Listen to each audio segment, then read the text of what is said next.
Hi everyone, welcome to the Coffee Yarn and Dinosaurs podcast. This is a semi-regular fiber arts podcast. Usually I talk a lot about knitting, crocheting, Tunisian crochet, pattern design, just whatever I happen to be trying out fiber arts related. I will link all of the places you can find me on social media below so you don't have to worry about, finding it on the screen. So, welcome back. It is the middle of December. Today is Tuesday, December 15th, 2020. So it's almost Christmas.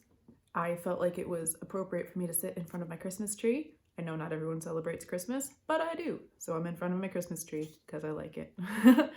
And I enjoy having it here. So grab your coffee or your hot beverage of choice and come hang out. I have so many projects that I actually finished, guys. I finished projects. It's great. I'm gonna drink my coffee. I am drinking today a locally roasted coffee. It is Lancaster, I wanna say it's Lancaster Coffee Company or Lancaster Roasting Company. And I like being able to find local brands in the grocery store and I really enjoy them, so. Okay, so to explain why I have so many finished objects. If you're new here, you're probably like, why is this a big deal that she has so many finished objects? I am somewhat notorious for shiny new project syndrome. So what that means is I will get excited about a project, cast it on, get partway through, and then not complete it. And I've recognized this as a bad habit of myself.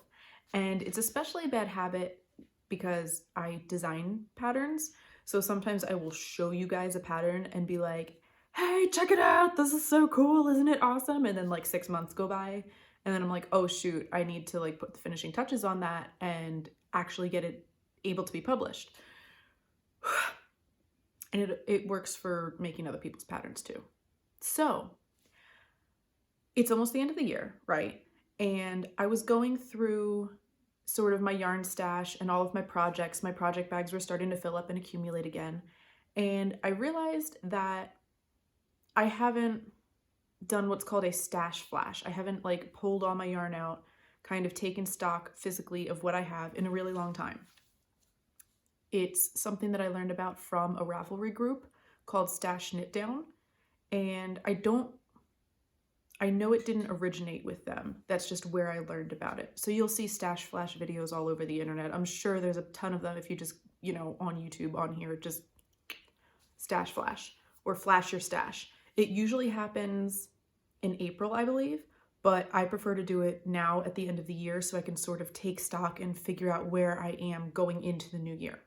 So I pulled out all of my yarn and I took it upstairs into the spare room. And I was like, I know I have a lot because I've been keeping track of it in a spreadsheet. And I started laying it out in the room and it wasn't all going to fit on the floor of the spare bedroom. And my brain just went like, wow, I knew I had a lot, but this is a whole different level. So at the point that I realized that not all of it was going to fit on the floor, I called my husband in and he knows how much yarn I have. That's a totally different rabbit trail that I could go down about people saying like my husband or my partner or whoever I need to hide my yarn from them is a problem on so many levels. But I called my husband in because he is more solutions oriented. So when I have problems or if I get overwhelmed, I ask him for help, which is great because he is very good at finding solutions and they are not always the solutions that I want. So I showed him and I just said, look, I have all of this yarn.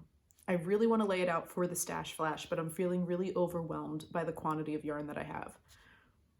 And he said, well, okay, lay out your favorite stuff, like that you really want to keep, and anything that you could like take or leave, put it off to the side, like put it off to the side in a bag. And that will be the stuff that you donate or you give to people who are like knitting hats for the homeless, or maybe that'll be the stuff that you like machine crank and then donate hats. And I was like, I can totally do that. That's a totally reasonable solution. So I went through my yarn and I put 7 kitchen trash bags worth of acrylic yarn into kitchen trash bags. And those are going to be my like donating, gifting, that type of stuff yarn. And then I laid all the rest of the yarn out on the floor and I just went, this is ridiculous. This is ridiculous. I don't think there's anything wrong with buying yarn. I don't think there's anything wrong with enjoying yarn. But for me, looking at an entire room full of yarn and knowing that it would literally take me probably about 7 or 8 years to use it all up, I felt really like this is not the person that I want to be. I don't want to be this person. I don't want to have so much more excess than I need. So I decided, I came up with my own solution. I'm not going to be cold sheeping because I don't like the tone that cold sheeping takes. For those of you who don't know, cold sheeping is a term that was invented by a knitter who also felt overwhelmed by stash and decided that she was not going to buy any yarn at all. None. She was going to knit entirely from stash. And I believe she made it for like 5 or 6 years. And there's people that still do this, knit entirely from stash. And I admire their self-discipline, but at the same time, I know from my own experience that if I restrict myself that severely, my brain immediately goes, oh my gosh, we're never gonna get any yarn ever again and I need to buy some now. Just like people who do crash dieting, that's a different topic. So instead of doing cold sheeping, which I feel has a really negative connotation for a lot of people and has this sort of, you were bad, you bought so much, bad, bad, bad, now we're gonna punish you and you don't get to buy any and like you have to do this. I am doing what I am calling Stash Enjoyment 2021. And the concept behind this is that we buy yarn because we like it, right? We buy yarn because we like it. We buy it because it's pretty, because it's soft, because we want to use it, because we want to support local businesses. I know that I have bought a lot of yarn this year because I want to support indie yarn dyers. But because I'm getting to the point where I'm overwhelmed by what I have, I need to change my buying and using habits. So what I'm going to do is I'm going to work from stash as much as possible. And for me, it's as simple as that, as much as possible. So I'm going to keep that goal in the forefront of my mind when I choose projects, when I see new yarn that I feel like I would like to buy. I'm going to ask myself, first of all, do you need this? Usually the answer is no. The answer might be yes in the case of maybe my kids ask me to knit them a sweater and I do not have a sufficient quantity of yarn to fit my oldest son who now wears like a size 8, which is kind of half of an adult sweater. So you need a decent amount of yarn. So for something like that, I would say, okay, I don't have acceptable stash to do this. So yes, it's acceptable to go out and go buy some yarn to knit him a sweater. Or, maybe a baby blanket. But again, I would probably use the acrylic, like the charity stuff, because for baby blankets, that's what I tend to use. If it's a want, I'm going to look at it and ask myself, number one, am I buying on impulse? Is this something that I'm going to look at it and I'm going to think, oh my gosh, it's so pretty.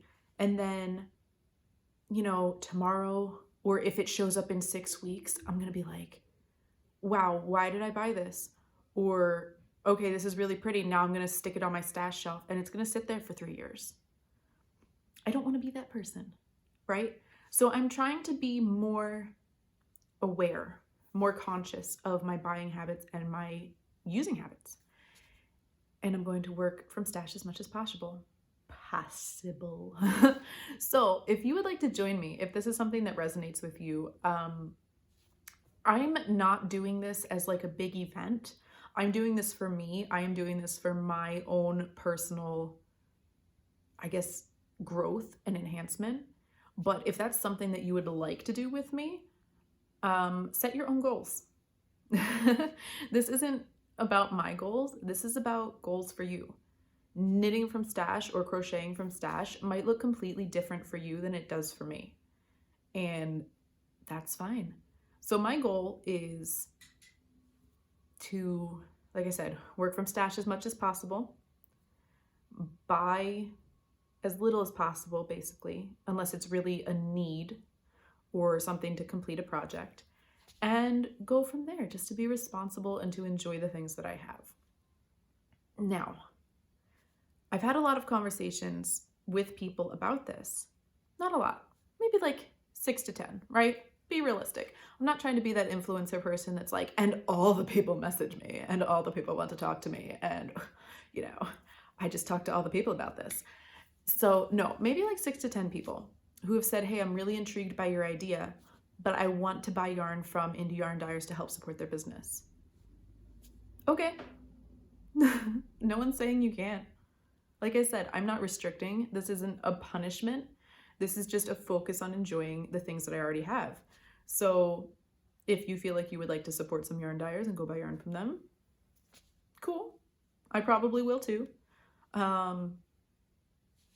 Another way that you can support an indie yarn dyer is to make a project with their yarn. And you would be very surprised how helpful it is for yarn dyers to actually have projects made with their yarn. A lot of times we think that the only way to support a yarn dyer is to purchase from them, right? But in reality, as somebody who previously dyed yarn, and if you don't know, I don't dye yarn anymore as a business. I just could not devote the time and attention that's required to make a functional business. So I'm not doing that anymore. But one of the biggest deal things as a yarn dyer was to have people making projects with my yarn and then showing it off on social media. Because you get that sort of like, oh, hey, that looks pretty. I want to buy from them too. So you can support yarn dyers without buying from them, right? You can share their work. You can make projects with their yarn. You can buy their yarn. Just, there's lots of ways. So with that said, Stash Enjoyment 2021 is sort of just a change of mindset for me. And that also includes the way I look at starting projects. Because if I have a limited amount of stash, which sounds so funny to say because I have like 8 years worth of yarn, but a limited amount of stash, that means that I need to be more conscientious about the projects that I'm starting. And I also want to complete the projects that I'm starting so that I'm focused and getting stuff done. So I've been going through my project bags, and let's do this. For example, oops, dropping stuff because I have so much stuff to show you. This is as far as I got on my 2020 project, or what's it called? My 2020 temperature blanket. And I was feeling, this is upside down. That's okay. Doesn't really matter. It's really, really pretty and I really love it. But I cast on, or I chained, I can't even show you in this video. I feel like I can double it up. Here, ready? If I double it, it's like this. It's like a 300 stitch linen stitch blanket. And it was supposed to be 1 row every day for 2020. And I got behind on it. And then I got really behind on it because I got that shiny new project syndrome. So at this point, what you can see is January through almost the end of April of 2020. So just about a quarter of the way into the year. So this project is only 25% done at the end of 1 year. And I sat down and had an honest talk with myself and said, self, at the rate you're going, this is going to take 3 more years to complete. Do you really want to spend 3 more years on this blanket? And I realized the answer is no. I don't want to spend 3 more years on this blanket just because I feel like I should. So I snipped the yarn, I tied myself some tassels, and now I have a very comfy shawl. And I always kind of wondered, how do people use shawls aside from wearing them out like a scarf? And I have been so surprised to find how functional this thing has been, because it's long enough when I wrap it around my shoulders that it sort of sits on my lap and I can knit, and my arms are warm, but my arms can move. And I also do this weird thing where I sort of tuck it behind me and tie it so it's like a shrug. And it's so warm. I would never have thought something that just goes around your back and your shoulders to be super duper warm, but it is, like, ridiculously warm. So I'm doing things like this. I'm doing things like allowing myself to be done with a project that I started on an impulse that's going to take 3 years to finish. So technically, that's my first finished object. My second, where'd it go? My second finished object, yeah, let's do this one, is the Jiji cardigan that I test knitted for Knitatude. And I will put it on for you. I have a shirt on, don't get excited.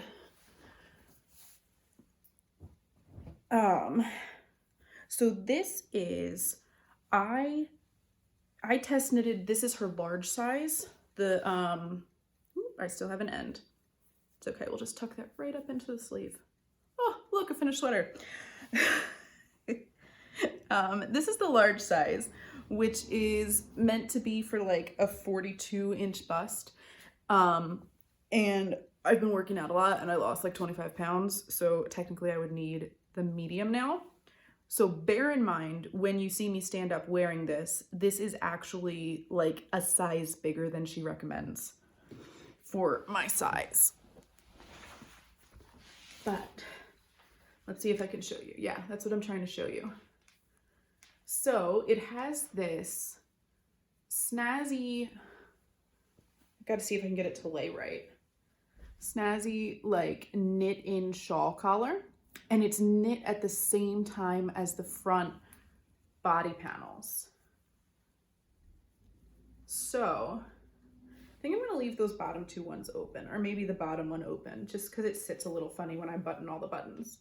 So this is my Jiji cardigan, and I knitted it with Lion Brand Chainette, which is the recommended yarn. I think I like it, which sounds terrible. I'm pretty sure that I like it. The chainette is a little bit itchy because it has alpaca in it, and I was not expecting it to feel itchy, but it kind of feels a little bit prickly to me. And the sleeves are a little too short for my taste. This sleeve is correct by the way the pattern is written. And because I was testing, I needed to knit the project exactly as the pattern specified. So this is correct as far as the pattern is written. And I also want the cuffs a little bit tighter. So right now, what I'm trying to decide is what I'm going to do with this sweater. I might gift it to my sister-in-law, who said she admired it, and she's a little bit taller than me, and she probably would fit the large size. So I would probably need to add some length onto the sleeves, or tell her, like, hey, wear it as a 3/4 length, because I tend to push my sweater sleeves up anyway. So in the grand scheme of things, having to push your sweater sleeves up a little bit is not that big a deal. Things I really like about this sweater. I really like the construction of it. I like that, let me take it off and show you.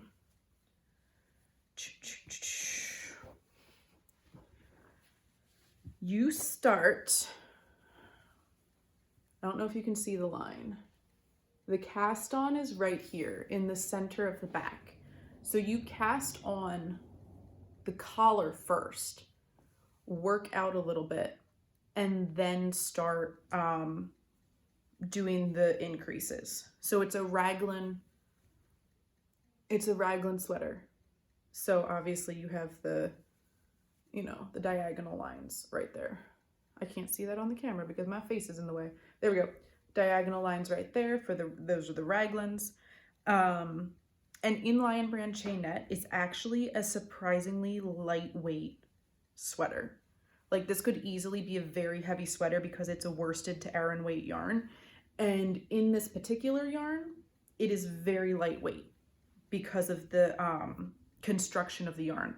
Oh, actually, it's really good that I have a sleeve open because I can show you. So chainette is, I don't know if I'm going to be able to get my face blocked enough. It is I mean, it's a chain, obviously, chainette, but the wool has been sort of blown into a nylon tube. So instead of having continuous fibers that are twisted, which is how we are used to seeing yarn, it's alpaca fibers that are blown into a nylon tube, which I think it does contribute to the airiness of it, like the lightweightness, but I think it also contributes to the prickle because the fibers aren't all lined up in the same direction. So I think it contributes to the prickle factor a little bit. So that is that. What else did I finish? Oh, yes. I finished some Tunisian crochet fingerless gloves. I got a little bit inspired one day and I actually wrote up an entire pattern for mittens in Tunisian Knit Stitch in this weight of yarn, and I forgot what a yarn hog Tunisian Knit Stitch is. So I only had one skein of this yarn. This yarn is by Fully Spun Yarn. Brooke does amazing dye jobs. I love her stuff. So this is just one of her, she calls it a postscript colorway. It's just like she threw color on yarn and it's not repeatable. So I couldn't be like, hey, Brooke, I need another skein of XYZ colorway. It's just, this is what it is. And it's really pretty and I love it. So I turned them into fingerless gloves. So there is no pattern for these because it was just sort of me playing around, swatching around to see what worked in the pursuit of mittens, the perfect mittens. Speaking of which, I made some mittens and they are perfect. I love them very much. Okay, so in my pursuit of the perfect mittens, I realized that I had a whole bunch of Knit Picks Feuilles worsted. And so I went ahead and I just swatched up a mitten that would be fitted. So my issue with a lot of mittens is that up here in the hand area, you end up with a whole ton of like loose space. So, I mean, I get that it's good for your fingers to wiggle, but it just feels loose and uncomfortable. And so I wanted a pair of fitted mittens because my hands get cold. And I wasn't really sure if crochet mittens would be dense enough or sufficient enough to keep out the cold or keep out the wind. But I'm very happy to report that these mittens have been through multiple snowball fights already. And look at these. Like, they're still pretty darn pristine. And I have taken these out and had snowball fights with my kids in like the wet, dense snowman snow. And my hands, I'm trying to count on my fingers inside of mittens. My hands did not get wet. My hands did not have wind blowing through. And the wool is not like fuzzing or felting up a little bit. And I just can't believe it. I feel like I struck gold on this mitten pattern. So this is going to be a pattern that I give to you guys because it's just like, I'm over the moon about this mitten pattern. I have it in 5 sizes. I have it sent to my tech editor. I sent it to her this morning. So probably you will either see a test call for it soon or some publication or whatever. But this is going to be from child all the way up to adult men's because like these are just, honestly, I'm going to make myself probably a couple pairs. I might gift them to people. My daughter has already requested a pair. My kids keep trying to steal them. I don't know if they're stealing them because they're my mittens, like mom's mittens are the best, or if they're stealing them because they actually like them. We may never know. But Oh, so this yarn is Knit Picks Felice worsted in the Rustic Cabin colorway. And because I am so creative and so original, I am calling these the Rustic Cabin Mittens. You got it. Very creative and original. So, Rustic Cabin Mittens, coming soon. They're pretty darn basic, but they're also pretty darn epic. Coffee break.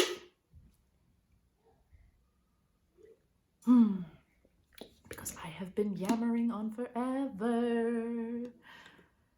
Because I have not podcasted in like 2 months.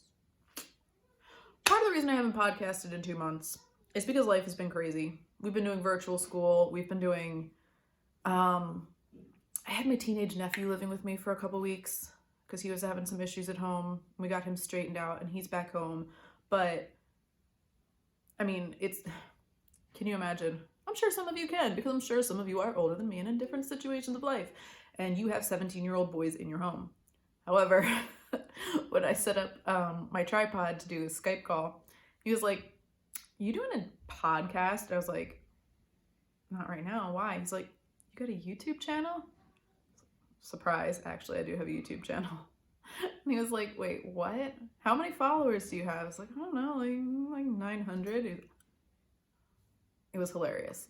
It like blew his mind that the knitting aunt had a podcast that people actually wanted to see. So thank you for blowing my nephew's mind, and thank you for sticking around with me, because I enjoy you guys a whole heck of a lot, if I'm honest. Which I try to be. I don't know why people say that, if I'm honest. Yeah. So, continuing on with finished objects.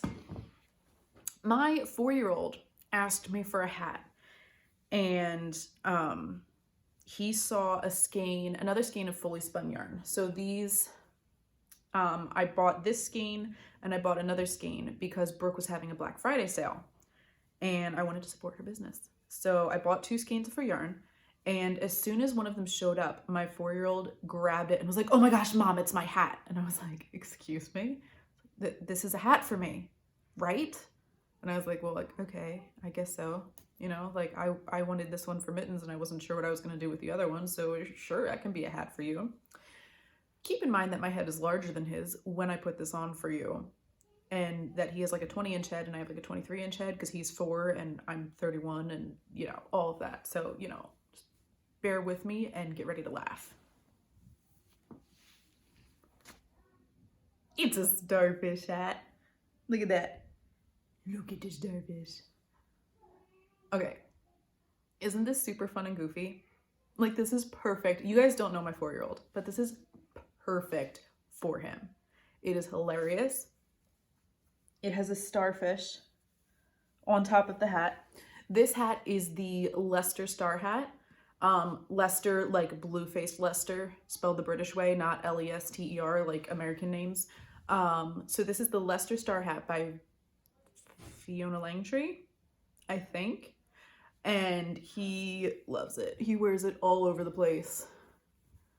Check it out. Look how pretty that yarn is. This is, again, fully spun yarn in her blue Hawaii colorway, which I had to look up. Apparently it's a drink. I don't drink, so I don't know. And yes, you heard that correctly. I don't drink, no alcohol. I just don't. But apparently this is an adult beverage called Blue Hawaii. And it's so pretty. So this is an Aran weight yarn, which is like heavy worsted weight, and it knit up. The pattern called to knit it up with size 4 needles, which is a, oh gosh.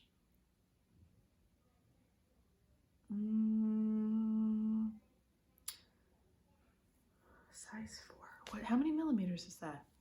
I don't know. I'll put it on the screen. I can't remember. I want to say that it's like a 3.5 millimeter, which is really, really tight for Aran weight yarn. Normally I would use like an 8 or a 9. So it's a really, really tight gauge, so you can get the starfish points to be pointy. Like, see how they stand up by themselves instead of flopping down.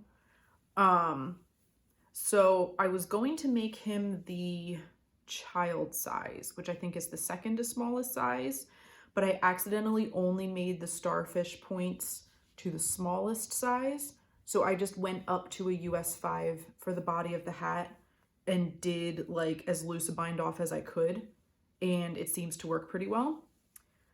If I were going to make something like this for me, I would go back down the needle size and do a smaller ribbing and a tighter bind off, but he doesn't like stuff to be tight on his head. So this is actually the fact that it's fits on his head but is kind of loose around the ears a little bit is actually perfect for this kid. Oh, right. And in the pattern, it calls for a rolled brim, and I just can't stand a rolled brim. I just hate it. Like, you know how there's things in knitting that you just hate? I cannot stand a rolled brim on a hat, rolled cuffs on socks. I just despise them with all of my heart. And apparently I have very strong feelings about it. So I did a broken rib. So you knit one, purl one, and then the next round you just work knit. So it's kind of like a rib, but it's not as cinched in. So it's not as tight as a normal rib. So that's that. That's the Leicester Star hat. And speaking of which, speaking of rib,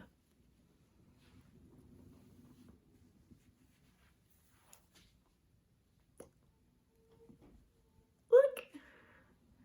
This is a Tunisian Rib Ear Warmer that I have been not showing you guys because, again, it was a project that I've been procrastinating forever. But I got it done and I love it. Which is kind of funny because I have seen this style of ear warmer done before, like the sort of the faux crisscross, the faux knot at the front. And I've been like, that looks kind of silly. Why would you want to do that? And then I started swatching with this yarn, which is Yarn Over New York's DK Weight Base.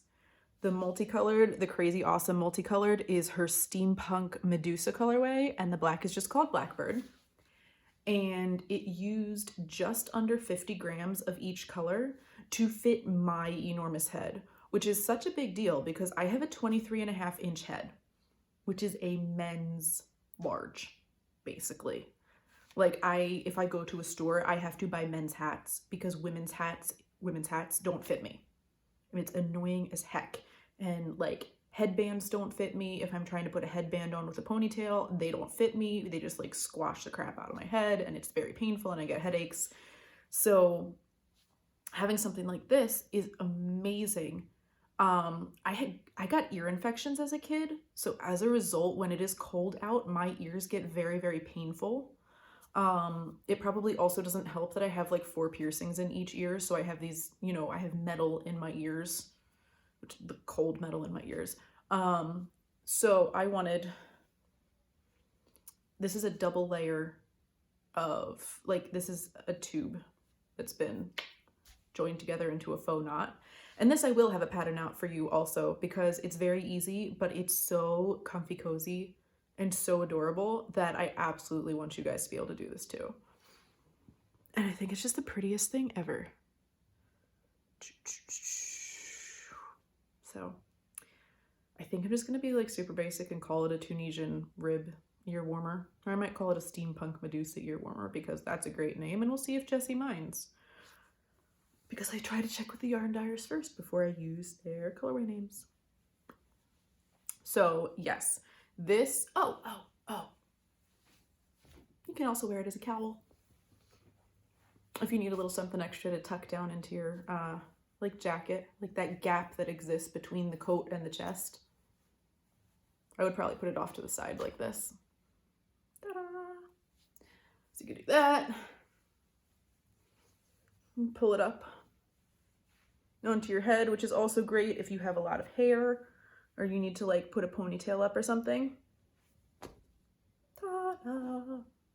Warm ears, warm head, no hair scrunched up into a hat trying to keep a hat on your head.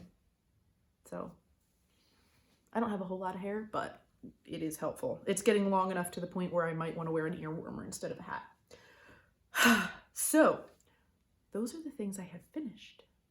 You want to see what I'm working on? I'm gonna take a coffee break for a second. Let me look at my timer. Does it say 35 minutes? Yeah, I think it says 35. Oh, 35 is not bad. We could be at much worse than 35, especially considering how much I've rambled on to you guys about stash enjoyment and all of that. Things could be much worse at this point. And yes, I drink my coffee out of a travel mug because there's like this running joke in my house that no matter where I put coffee, it always gets knocked over. And I'm not kidding you. I've lost multiple computers to the fact that either my husband or my children just did not see the coffee cup and like smacked it across my keyboard. It's bad. I've learned to back my stuff up, which is great. So if it happens, it's kind of just like, well, that really sucks and now I don't have a functional computer. But at least all my work hasn't been lost. But so now I just put stuff in a coffee mug in the hopes that if there is a spill, the spill is minimal, and it seems to help. So, things I'm working on. The first thing is sort of in the vein of stash enjoyment, because I am finishing up. If you guys have watched before, you have probably seen this massive The Shape of Me wrap by Talitha Kwame. And this is a really, really cool pattern that is intended to use a whole bunch of single DK weight skeins. So you pick a color for a bunch of feelings that she lists, like anger, happiness, confusion, like there's positive and negative ones, and you choose a color to represent each of those feelings, and then you knit this big squishy garter stitch wrap out of it. So I got through the first like 4 colors, and I got to one of the negative emotion colors, and I just could not pick it up anymore. It was the darndest thing. I got to, I think, like confusion, like somehow I had confusion and sadness next to each other, and I was just like, man, I don't know what's up, but I just cannot knit this right now. So I started this in January 2020, and I have not touched it since the middle of January 2020 because I got to that confusion colorway and I just had so many negative feelings about it, I had to put it down. So I decided that this is another project that I am going to let myself let go of. It would be really, really cool if I finished it, but I don't want to work on a project that makes me have bad feelings because then I'm not going to wear it.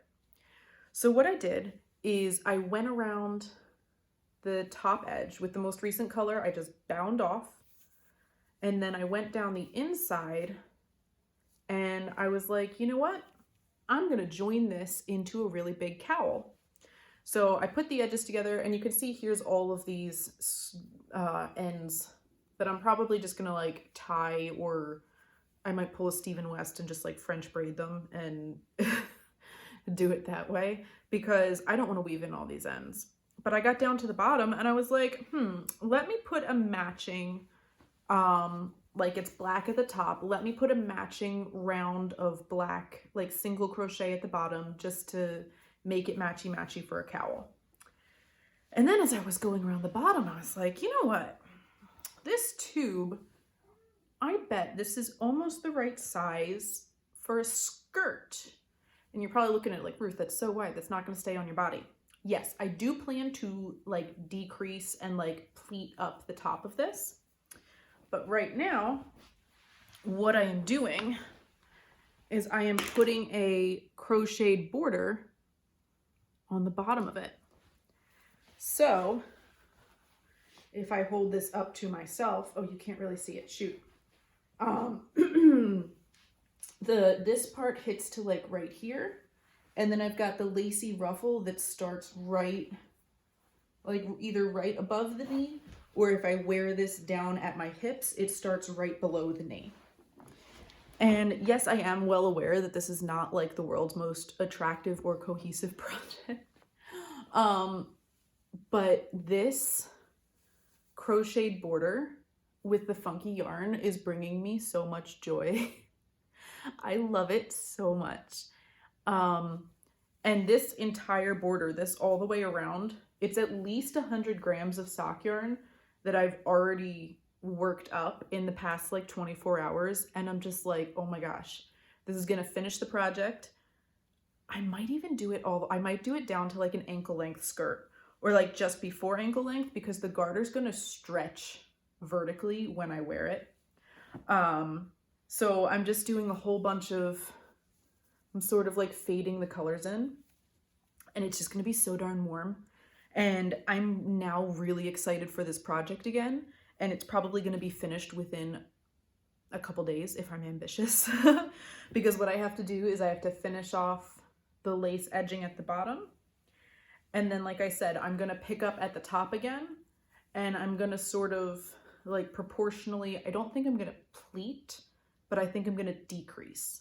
So I'll probably do, you know, like 3 double crochet 2 together, and just do it all the way around.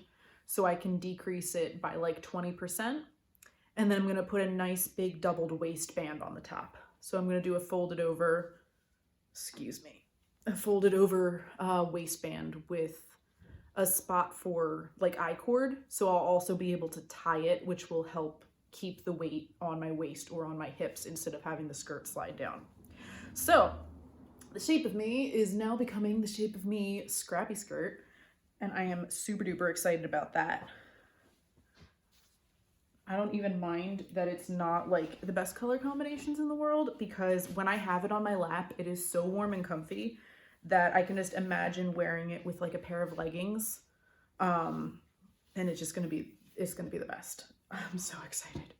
Oh, I have one more finished thing that I didn't even show you, which is ridiculous. I have my I-95 shawl. Do-do-do-do. Do-do-do-do. I'm gonna knock ornaments off my Christmas tree. Okay, so this is an enormous fingering weight shawl, which does not have to be crocheted fingering weight. The pattern has options for you to crochet it in sport or DK or whatever, and you can just end sooner. But this is my I-95 shawl, and it is coming out tomorrow.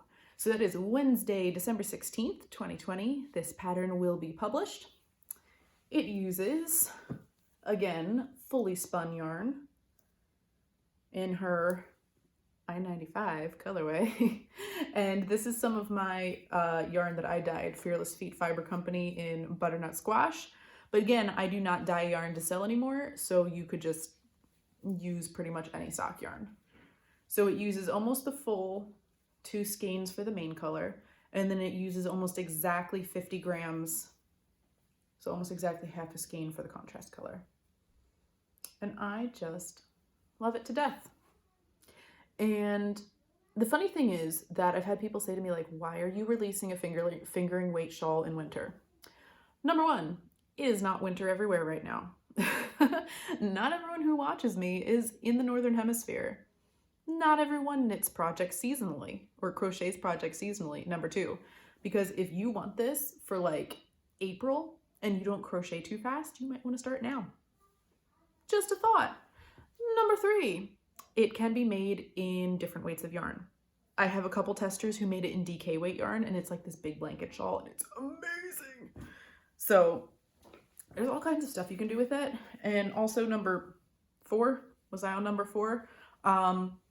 When the shawl is big enough, I wear these under my coat all year long. Like, this is not all year long. I don't wear them during summer. See, that's the thing. I don't wear shawls during summer because it gets really, really hot here. So if I'm gonna wear a big shawl, for me, this is actually seasonally appropriate because I wear them in winter. And this is wool. So like, this is a whole pile of wool next to my neck. You're gonna tell me that's not warm during winter? I don't think so. So, I-95 shawl.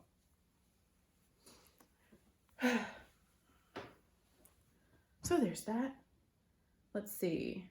A little bit more what else I'm working on, slash a finished object. I have a friend who is having twin boys. And so I am making these little tiny baby shoes. These are the Petites Filles, or Petite Filles. I just tried to say something in French and had no idea how I was supposed to say it. Oops. I'm gonna say Petites Filles. Yep. Boots by Lisa Chemery, who is Frogginette on as her business name. And this is the little tiny size in Malabrigo Rios in the lettuce colorway. And these are so stinking cute. Look how tiny they are on my hand. Look how tiny. This is the newborn size. And I am knitting the smallest size, number one, because they stretch. So like it's not a big deal if they're a little bit tight. And number two, because these are twins being induced at 38 weeks. And they're twins. Like twins tend to be a little bit smaller most of the time. Not all of the time, but most of the time. So I have my first pair done. And my second one, oops, I just almost pulled my needle out. So my second one, I have the foot done for the first boot of the second pair. But these are ridiculously quick, especially in the small sizes. So this is something that can get done pretty darn quickly. Like this will probably be my knitting for tonight because I need to focus a little bit to get the lace leaf. I don't know if you can see that. I can't tell if my camera's focusing. That lacy leaf on the side.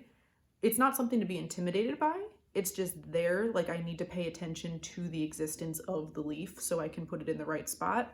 And it goes in one direction on one foot and the other direction on the other foot. So like I just need to be able to focus. But that skirt, I can pick it up, do 5 stitches and put it down so it just lives on my counter. So, I have this much left and this will be more, this is almost a full skein, I think. This is probably like 3/4 of a skein. This will be more than enough to do the second pair of boots. And if I have time, I want to make a matching pair for the twins' big sister. She is, I think she's 2.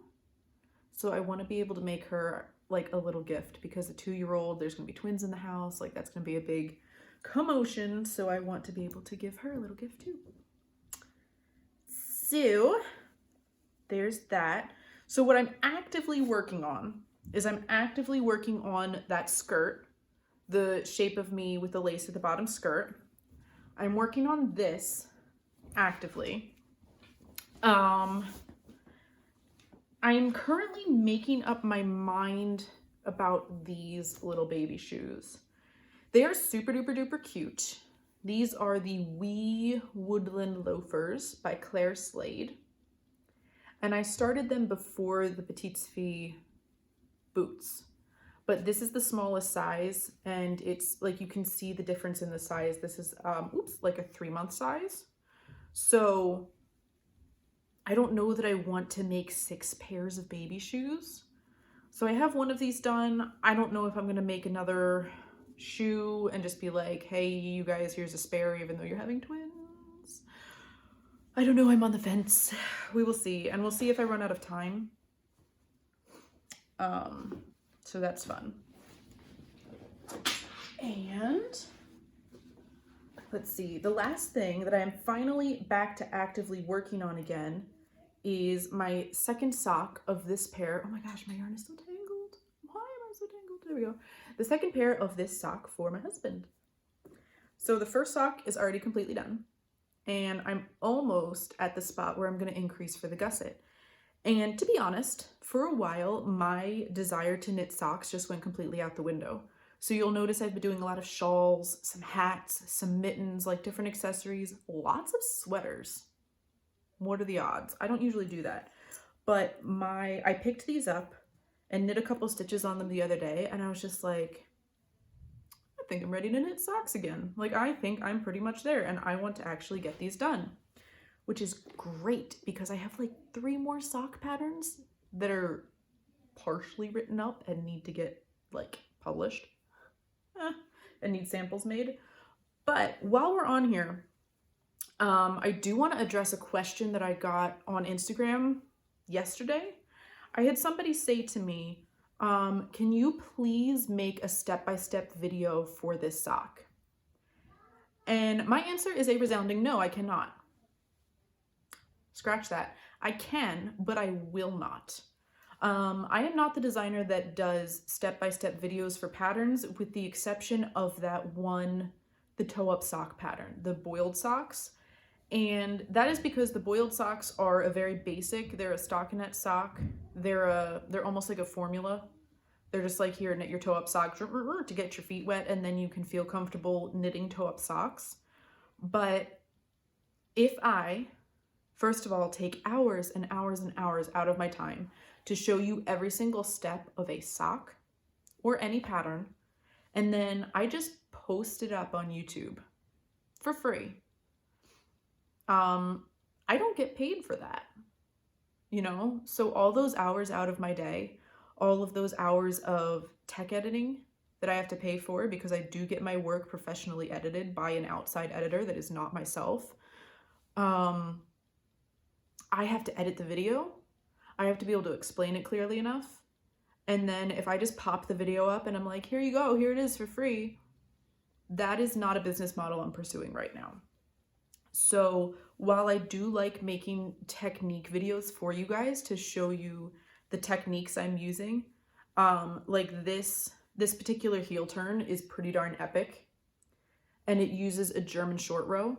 So I will probably show you the German short row technique, but I will not give you the stitch counts, or I won't give you the pattern instructions in detail for this sock, because otherwise, what for am I writing up a pattern? Don't know. I don't do this purely to make money, because I'm sure you've heard other designers say it is few and far between for designers that actually make like a sustainable wage. So I do this for the enjoyment of it, and because I like designing patterns and I like sharing them with you guys and I like interacting with you, but also at the same time, like I don't have unlimited resources in terms of time and money. So if I'm going to put time and money into doing this, I also need to get compensated for the time that I'm putting in. Does that make sense? I'm not trying to be rude. I appreciate that you guys like my stuff enough that you want to see like step by step, but also part of my goal for you guys who knit my patterns or crochet my patterns is I want you to not rely on me, if that makes sense. I feel that in this industry, the knitting and crochet fiber arts industry right now, I feel that there's a lot of people who are not being encouraged to explore the crafting process for themselves. They rely on being like spoon-fed by designers, right?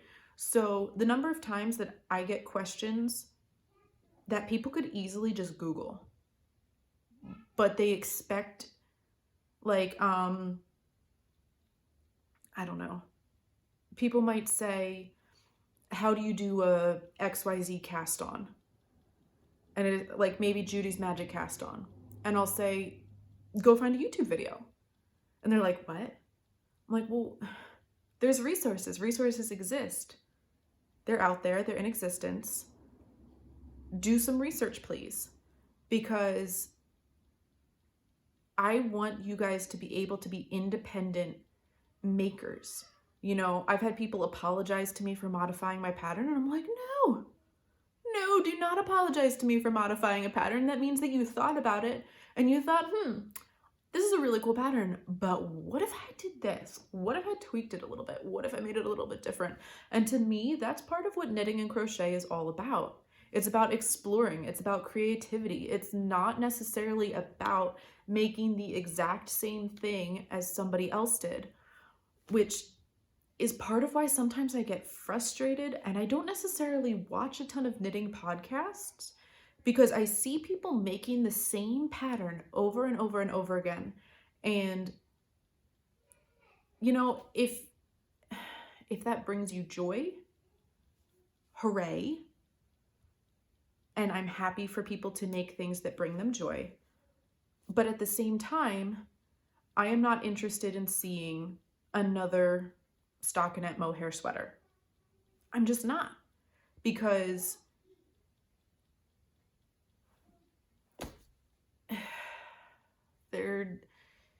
there's so many cool things that you can do with yarn. There's so many cool things. You don't have to do the same thing as everybody else. You don't have to. Because you're you. You don't have to do the same thing as everybody else. And if you want to, that's fine. But I don't want to. I want to ask questions. I want to figure out how stitches work. I want to figure out how to create epic fabric and cables and textures and lace. And I want to see what happens when I make a mistake. And then I frog it back. And then I make another mistake. And I frog it back. And then eventually I get a shawl that I actually want. Or something like that. So, like, go make mistakes. Seriously, go make mistakes. And then learn from them. And then make epic projects. Because you can do it. You can do it. It's like a little knitting pep talk. Please, please go try something that you think is too difficult. Just try it. It's yarn. Even if it's that precious skein of yarn that you have been hoarding for a long time, cake it up and use it and try it. And guess what? If it doesn't work out, do you know what you can do? You can wind it back up again. You can wind it back up. And then it's not wasted. This isn't like sewing where you cut the fabric and then if it doesn't work out, you're screwed. This is knitting. You knit it or you crochet it, and if it doesn't work out, you just wind it back up. It's awesome. Please be brave. I feel like Miss Frizzle. Like, take chances, make mistakes, get messy, go, make cool stuff. Thanks for coming to my knitting TED Talk or something like that. Yeah, I hope you guys are doing well as we get close to the end of the year. Happy holidays, whichever holidays you celebrate or don't celebrate. I hope that you have some joy and some peace. Talk to you later. Bye.